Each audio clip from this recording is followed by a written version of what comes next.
بسم اللہ الرحمن الرحیم الحمد للہ رب العالمین والصلاة والسلام علی سید الانبیاء والمرسلین وعلی آلہ وصحبہ اجمعین ومن تبعہم بإحسان الی یوم الدین۔ All India Muslim personal law board کے بہت ہی قابل احترام عہدیداران، بورڈ کے ارکان اور مرہٹوارہ کے کونے کونے سے آئے ہوئے مسلمان بھائیوں اور بہنوں، آپ کا یہ صوبہ مہاراشٹر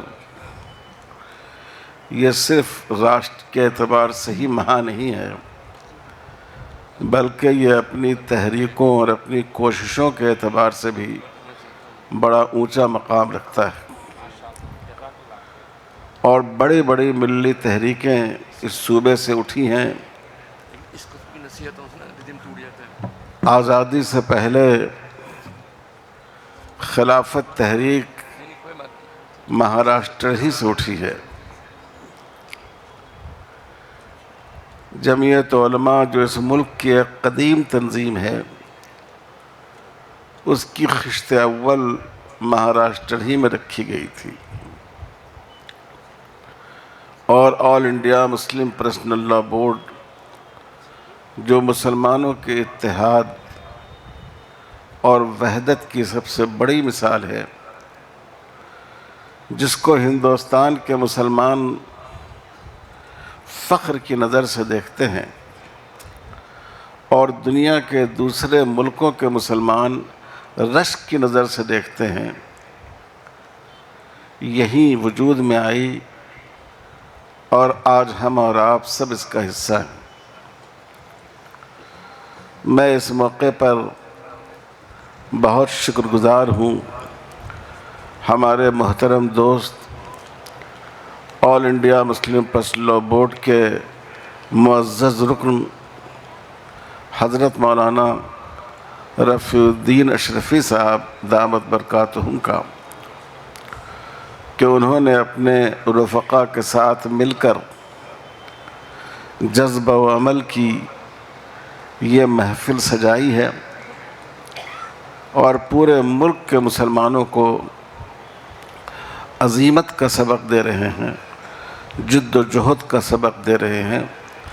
اللہ تعالیٰ ان کو اور ان کے رفقا کو اور اس شہر کے ذمہ داروں کو بہترین اجر عطا فرمائے۔ انشاءاللہ آپ کے ذریعے شریعت کی یہ آواز اور اللہ کے رسول صلی اللہ علیہ وسلم کی ندائے غیبی اس ملک کے کونے کونے تک اور ایک ایک مسلمان کے کانوں تک انشاءاللہ پہنچے گی۔ میرے بھائیوں اور بزرگوں، مجھے بڑا افسوس ہے کہ آج کی ہماری اس مجلس میں ہمارے ایک بہت ہی معزز عہدیدار حضرت مولانا عبید اللہ خان اعظمی، اللہ تعالیٰ ان کو صحت کاملہ عاجلہ مستمرہ عطا فرمائیں، وہ آج اس اسٹیج پر موجود نہیں ہیں، لیکن وہ اپنی روح اور اپنے قلب کے ساتھ ہم لوگوں کے درمیان موجود ہیں۔ اللہ نے ان کو حوصلہ عطا فرمایا ہے، اللہ نے ان کو جذبہ عمل عطا فرمایا ہے، اور اللہ تعالیٰ نے ان کو بڑی ہمت عطا فرمائی ہے۔ اور ابھی بھی انہوں نے مجھے کل فون کیا کہ میں تو بہت خواہش مند تھا، لیکن ہاسپٹل میں ایڈمٹ ہونے کی وجہ سے میں شرکت سے معذور ہوں۔ وہ تحفظ شریعت کی آواز ہیں، اور وہ اس ملک میں اتحاد ملت کی آواز ہیں، اور ہم سب دعا گو ہیں کہ اللہ ان کو صحت سے نوازے، اور پھر وہ اس قافلہ میں اپنا کردار ادا کریں انشاءاللہ۔ محترم بھائیوں اور بزرگوں، رسول اللہ صلی اللہ علیہ وسلم ایک بار تشریف فرما تھے۔ آپ کے صحابہ اور جانثار آپ کے درمیان پروانوں کی طرح بیٹھے ہوئے تھے۔ ایک دیہاتی آئے اور انہوں نے آ کر آپ سے کہا کہ یہ جو مال ہے آپ کے پاس، یہ نہ آپ کا ہے نہ آپ کے باپ کا ہے، آپ اس میں سے مجھے عطا فرمائیں۔ حضور صلی اللہ علیہ وسلم بردباری کا، تحمل کا، عفو و کرم کا نمونہ تھا، اور جانتے تھے کہ جو دیہات کے لوگ ہوتے ہیں ان میں تہذیب و تمدن کی کمی ہوتی ہے، اس لیے آپ ان کو برداشت فرماتے تھے۔ آپ اندر تشریف لے گئے، کچھ لے کر آئے اور آپ نے ان کو عنایت فرمایا۔ ان کو اس سے تشفی نہیں ہوئی۔ انہوں نے کہا کہ آپ نے خوش اخلاقی کا حق ادا نہیں کیا، ما احسن تھا۔ وہ زیادہ کی امید رکھتے تھے، ان کو کم محسوس ہوا۔ حضور صلی اللہ علیہ وسلم پھر دوبارہ اندر تشریف لے گئے۔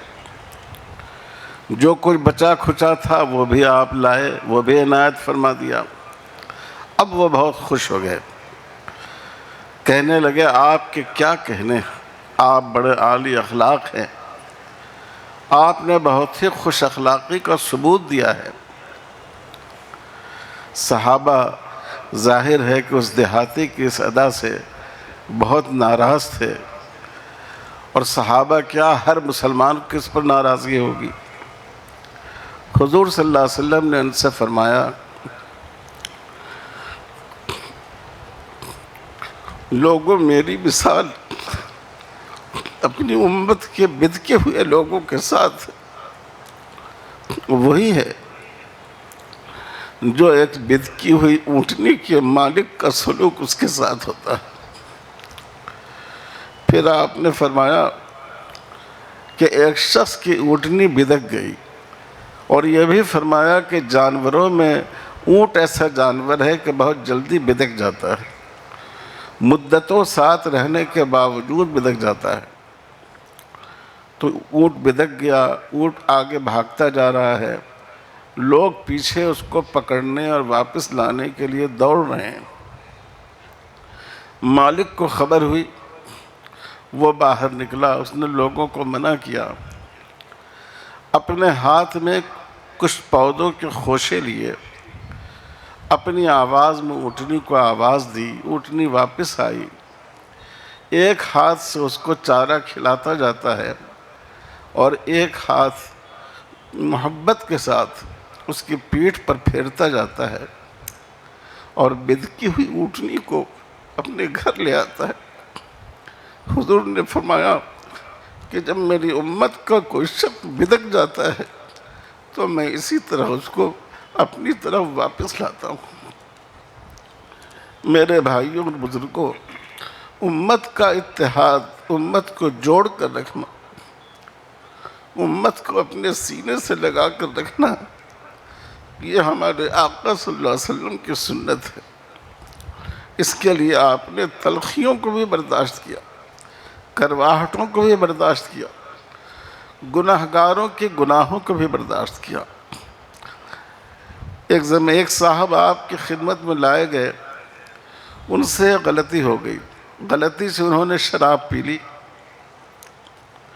اس وقت شراب پینے کی سزا یہ مقرر تھی کہ لوگ شراب پینے والوں کو برا بھلا کہتے، چنانچہ لوگ برا بھلا کہنے لگے۔ ایک صاحب نے کہہ دیا، تم پر اللہ کی لعنت ہو، تم ایک گناہ کو بار بار کرتے ہو۔ حضور صلی اللہ علیہ وسلم بے چین ہو، آپ نے ناراض ہوئے آپ ان کے اس جملے پر۔ آپ نے فرمایا، انہ یحب اللہ ورسولہ، چاہے اس نے شراب پی لی ہو لیکن وہ اللہ اور اس کے رسول سے محبت کرتا ہے۔ یہ میری امت کا ایک فرد ہے، تم اس پر شیطان کو راستہ مت دو۔ تو میرے بھائیوں، اس طرح حضور صلی اللہ علیہ وسلم نے اپنی امت کو جوڑنے کی، ان کو مربوط رکھنے کی، ان میں اتحاد قائم رکھنے کی، اتفاق کی رسی میں ان کو باندھ کر رکھنے کی تعلیم دی ہے۔ اس کو باقی رکھنا ہماری اور آپ کی سب کی ذمہ داری ہے۔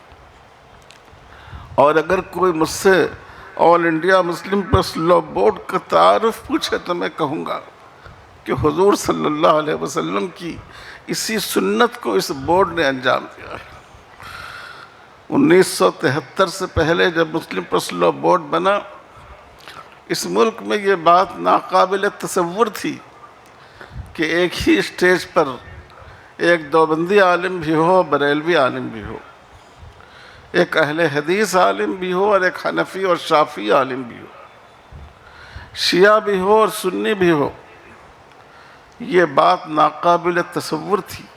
مختلف تنظیموں کے لوگ جن کے درمیان دریا کے دو کناروں کی طرح فاصلہ تھا، وہ ایک جگہ بیٹھ جائے، یہ اس بات کا لوگ تصور میں نہیں کر سکتے تھے۔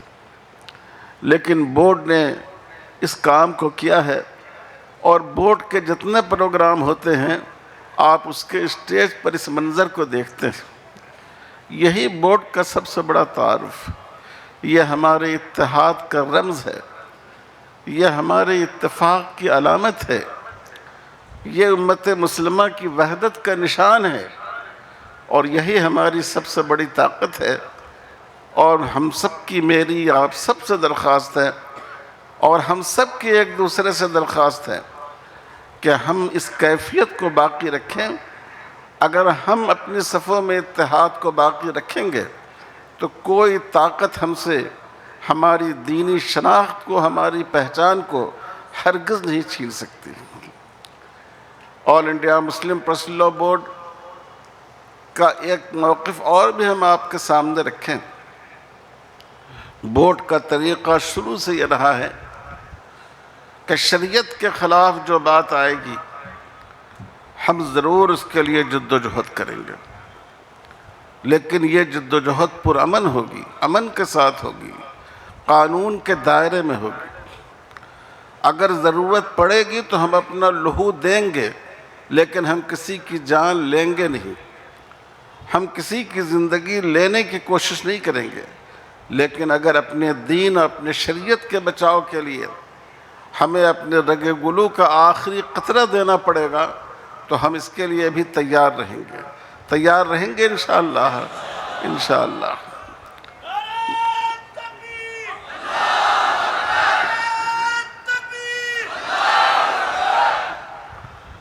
یہ وقت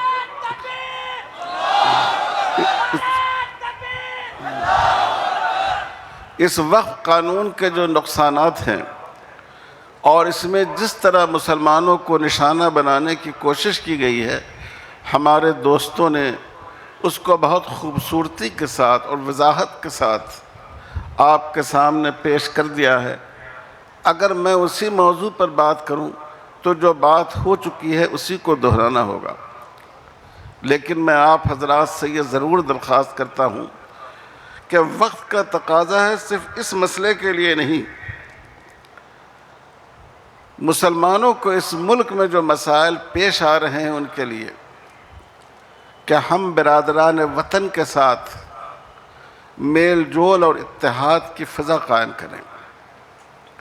ایک اتحاد ہمارا دین کی بنیاد پر ہو جو مسلمانوں کے ساتھ ہوگا، ایک اتحاد ہمارا انسانیت کی بنیاد پر ہو جو اس ملک میں بسنے والے تمام لوگوں کے ساتھ ہوگا۔ یہ بہت بڑی ضرورت ہے۔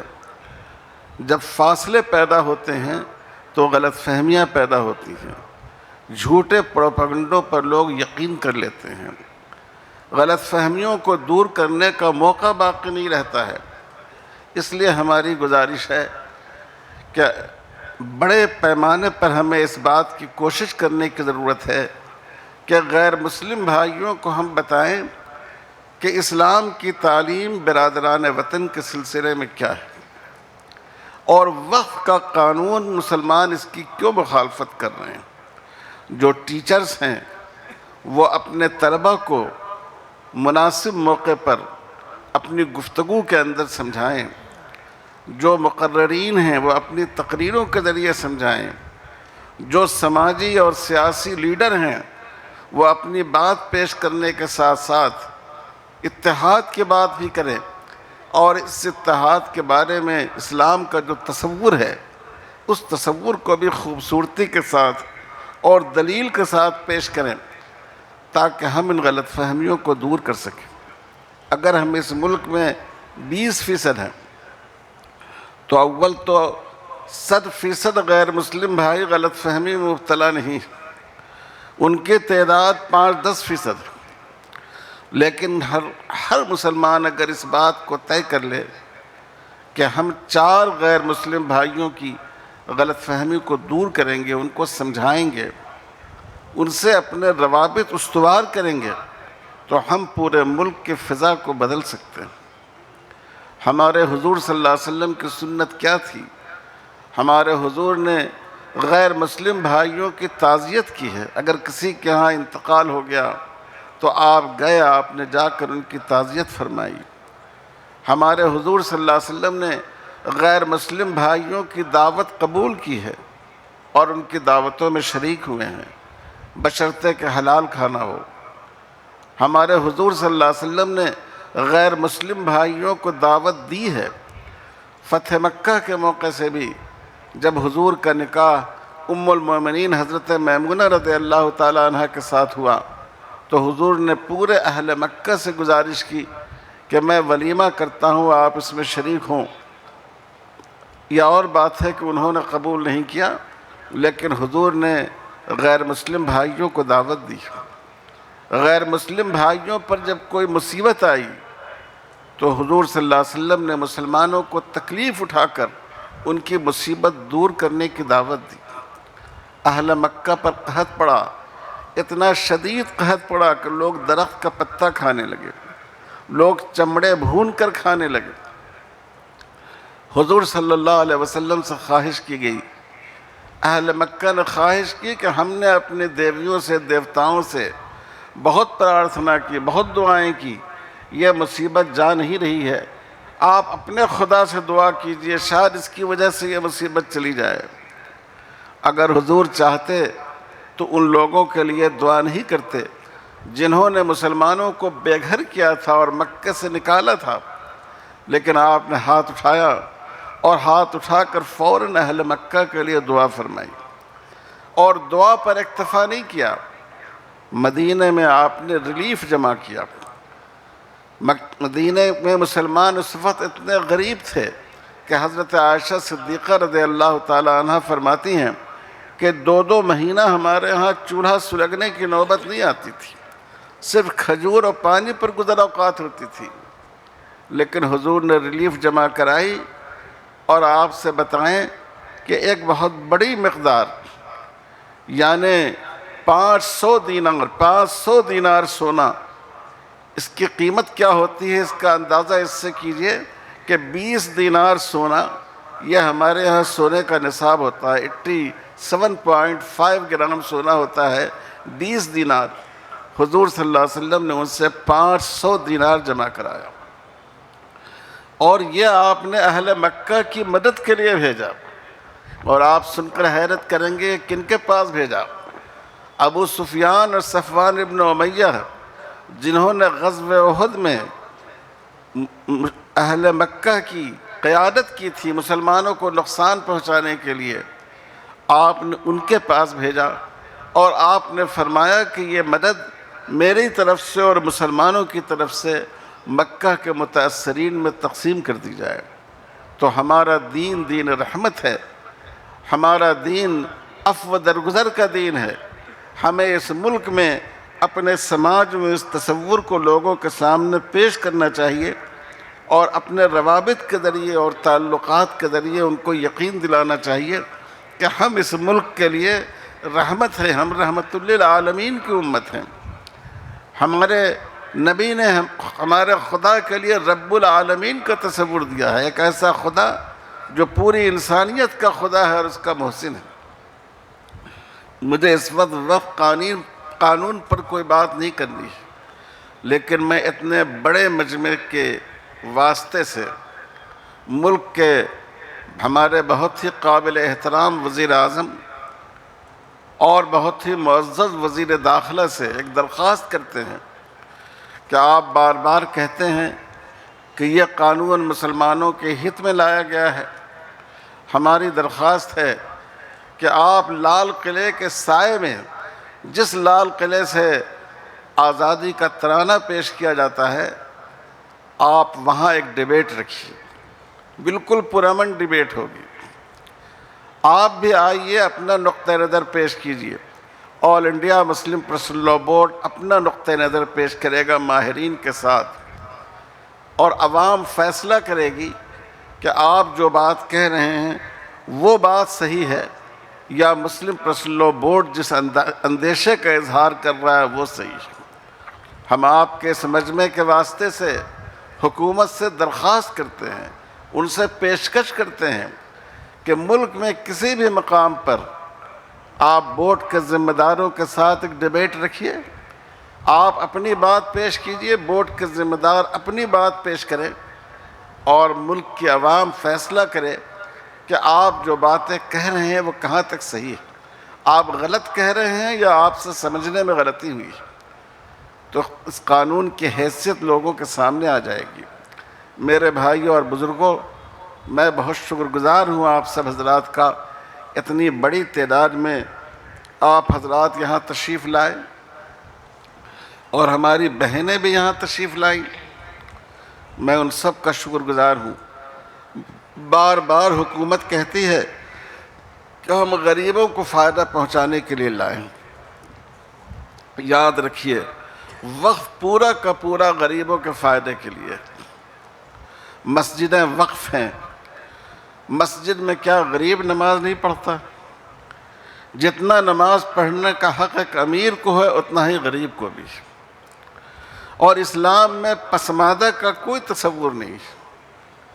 ایک ایسا شخص جو سید زادہ ہو وہ اس مسلمان کی اقتداء میں نماز ادا کرتا ہے جو بظاہر ایک غریب اور ٹھکرائے ہوئے خاندان سے آیا ہو، اور جب نماز ہوتی ہے تو جہاں امام کا پاؤں ہوتا ہے وہاں اس نماز پڑھنے والے سید زادے کا سر ہوتا ہے۔ ہمارے ہاں پسماندہ کا کوئی تصور نہیں ہے، تمام مسلمان بھائی بھائی ہیں اور برابر ہیں، لیکن جتنے وقف ہیں وہ اس میں غریبوں کا حصہ یا تو زیادہ ہے یا برابر ہے۔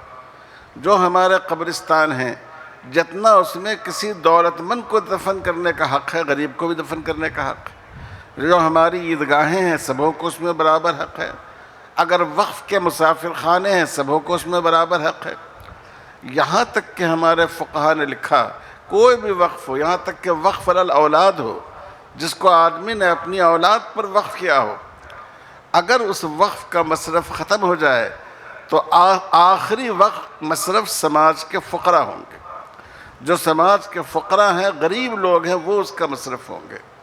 لیکن بہت افسوس ہوتا ہے کہ اتنے ذمہ دار لوگ حکومت کے وہ صریحاً غلط بیانی سے کام لیتے ہیں اور یہ تاثر دیتے ہیں کہ وقف میں غریبوں کا لحاظ نہیں رکھا گیا ہے۔ ہم آپ سے اخیر میں شکریہ ادا کرنے کے ساتھ ساتھ گزارش بھی کرتے ہیں کہ all India Muslim personal law board جب بھی آپ کو آواز دے، آپ اس آواز پر لبیک کہیں۔ مہاراشٹر کے جو ارکان بورڈ ہیں، حضرت مولانا عمرین صاحب ہیں، حضرت مولانا محفوظ الرحمان صاحب ہیں، اس شہر سے حضرت مولانا اشرفی صاحب ہیں، مولانا جنید الرحمان صاحب ہیں، مولانا معز الدین صاحب ہیں۔ مہاراشٹر سے مسلم پرسنل لاء بورڈ میں بہت ہی نمائندگی ہے، وہ بہت فعال ہیں، اور وہ مسلمانوں کے کاز کے لیے اور ملت کی بیداری کے لیے الحمدللہ بہت قوت اور استقامت کے ساتھ کام کر رہے ہیں، اور انشاءاللہ ان کی قیادت سے اور ان کی کوششوں سے پورا ملک فائدہ اٹھائے گا۔ والسلام علیکم ورحمۃ اللہ وبرکاتہ۔